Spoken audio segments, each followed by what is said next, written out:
Assalamualaikum, Rahayu. Kita kembali ke channelnya BSS Jejak Misteri. Malam ini kami sesuai dengan janji kami akan mengungkap peristiwa tentang tembak-menembak di rumah dinas Sang Jenderal. Kemarin kami sudah mengungkap siapa sosok Sang Jenderal itu, dan hari ini malam ini kami akan mencoba menguraikan dengan cara kami tarot Bundana bagaimana tentang sosok si supir ya, yang kemudian disebut dengan kuat tadi itu. Baik, kami langsung wawancara dengan Bunda. Selamat malam. Assalamualaikum Bunda. Waalaikumsalam warahmatullahi wabarakatuh. Alhamdulillah kita dalam keadaan sehat semuanya Bunda ya. Amin. Dan alhamdulillah ternyata beberapa hari ini tarot Bunda telah bisa mengetahui apa yang terjadi dan perjalanan peristiwa ini sebelum secara resmi disampaikan oleh pihak yang berwenang atau yang resmi, yaitu di kepolisian.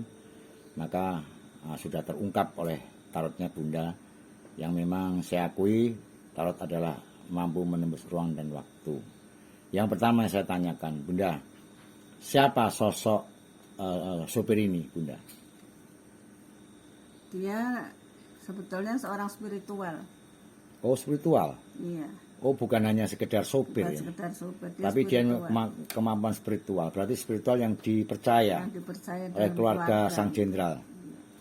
Iya, betul. Informasi di berita dia sudah 10 tahun kerja di rumah tangganya Rio. Ya. Soalnya semuanya dia, keluarga dia itu percaya pada ini. Si sopir ya? Iya. Sopir.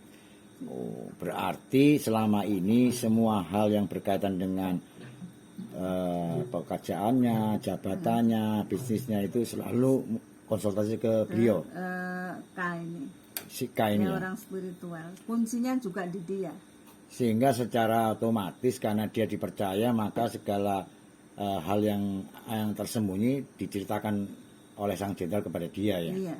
Apapun dia mesti konsultasi sama dia. Dan dia kuncinya di situ. Iya. Sehingga kalau memang ingin mengungkap tentang sepak terjang si Sang Jenderal ya harusnya harus lebih menekan pada dia ya. Iya. Saya dengar katanya dia sempat melarikan diri di dalam pemberitaan itu, tetapi tertangkap lagi. Ini kenapa Bunda kok dia melarikan diri? Ini kan habis ada perselisihan, mungkin karena nasihatnya dia mungkin nggak dituruti, mungkin dia ada perselisihan gini ya. Setelah ada perselisihan, ada kematian itu, ada kematian, dia kebingungan. Yang kebingungan ada perempuan yang kebingungan. Terus karena dia kebingungan dengan sendirinya, yang K ini ada pikiran untuk melarikan diri, dan membawa, sepertinya dia ada mungkin bawa uang, bawa harta lah. Harta, ya, sebagian hartanya si jenderal ya? Iya, kayaknya dibawanya. Mungkin hartanya siapapun dia membawa ya. Gitu dia. Tapi untungnya ketangkep di berita itu, dia ketangkep. Kemudian sekarang dia menjadi perhatian khusus dari kepolisian untuk si supir. Dan ternyata beritanya memang dia yang memicu karena beritanya adalah dia melaporkan kepada Sang Jenderal. Selain si Ibu C ini, dia juga melaporkan. Oh, makanya dia dipercaya oleh Sang Jenderal karena selama ini dia menjadi penasihat spiritual. Gitu ya Bunda ya? Iya, betul ya? Betul. Okay. Tapi endingnya nih dia mungkin akan dijatuhi hukuman berat. Oh, dia akan mengalami hukuman yang paling berat. Ya. Yang harus mempertanggungjawabkan semuanya ini. Terus tentang sepak terjang isu-isu hoak-hoak tentang kegiatan-kegiatan jenderal di luar dinasnya, dia tahu juga. Tahu juga. Tentang sindikat-sindikat tahu juga. Tahu juga. Oh, berarti kalau ingin memberantas yang diisukan oleh netizen, itu dia Ya, kuncinya. dia.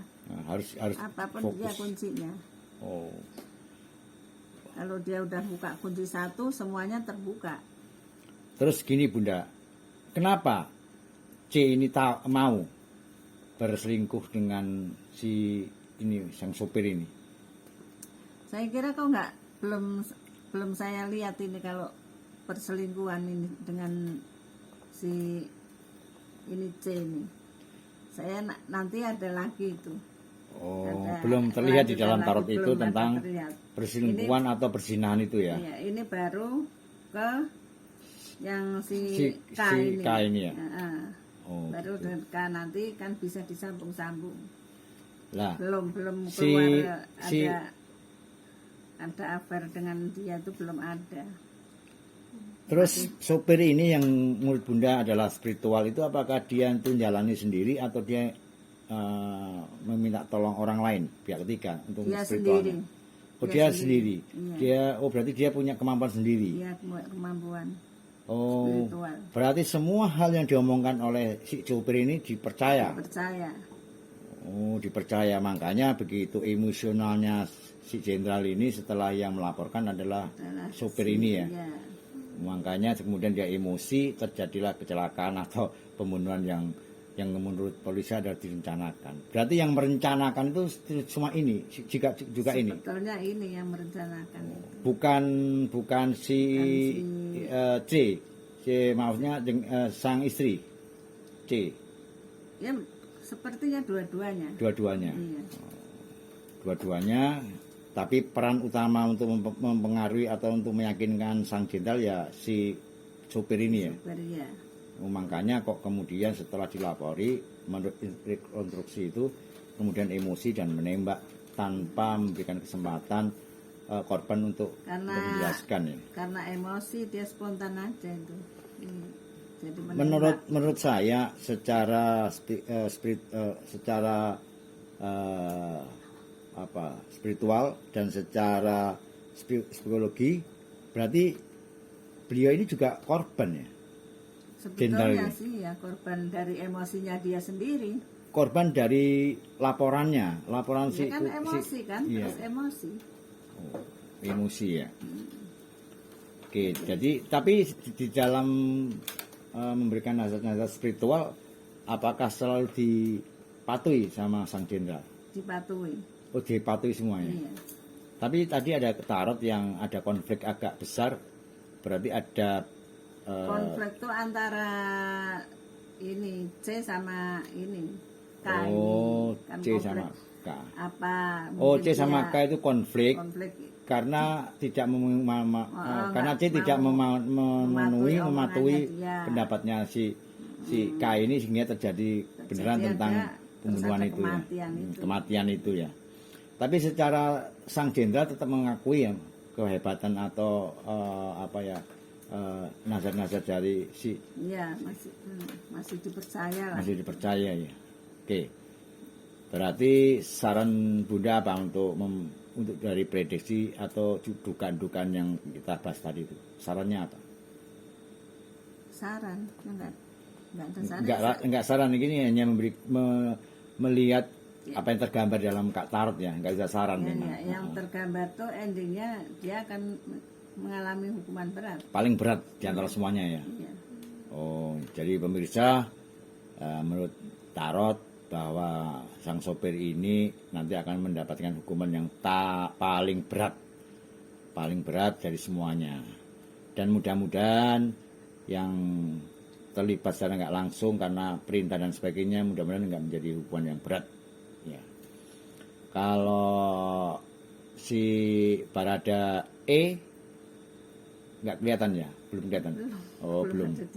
Berarti harus satu-satu. Oke, pemirsa, ini adalah menembus ruang dan waktu untuk sang sopir yang ternyata adalah penasihat spiritual, penasihat yang kaitannya dengan kehidupan perjalanan hidup sang jenderal. Itulah pemirsa, mari kita sama-sama memantau dan mengawasi bagaimana si sopir ini di dalam proses hukumnya. Mudah-mudahan Tuhan memberikan pencerahan bagi semuanya, terutama bagi almarhum J dan keluarganya yang ditinggalkan, dan ini menjadi pembelajaran bagi kita dalam kehidupan sehari-hari. Terima kasih, ikuti episode yang ketiga, tapi jangan lupa tekan subscribe dan lonceng dan berikan tanda suka atau jempol, dan memang ini kalau menarik atau penting maka tolong disampaikan ke semua jaringan Bapak Ibu saudara semuanya. Yang jelas ini adalah tarot, bukan penuduhan, bukan menghukum atau memvonis, tapi hanya memprediksi, menduga dan memprediksi karena membaca apa yang ada di dalam tarot, dan tarot itu berbicara dengan Bunda Ana yang apa yang akan terjadi. Jadi tarotnya ini yang berbicara secara spiritual dan secara gaib oleh Bunda Ana. Terima kasih. Salam dari Jejak Leluhur Nusantara. Wassalamualaikum warahmatullahi wabarakatuh.